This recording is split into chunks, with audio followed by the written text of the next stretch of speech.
الحمدللہ والصلاۃ والسلام علی رسول اللہ۔ شمائل ترمذی کے سیریز میں آج ہم رسول اکرم صلی اللہ علیہ وسلم کی حیا سے متعلق گفتگو کریں گے۔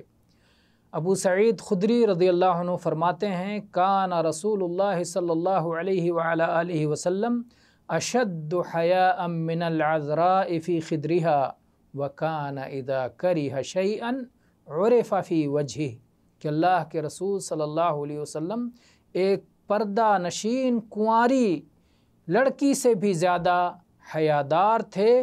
آپ جب کوئی چیز ناپسند فرماتے تو آپ کے چہرے سے ناگواری کے اثرات نظر آتے۔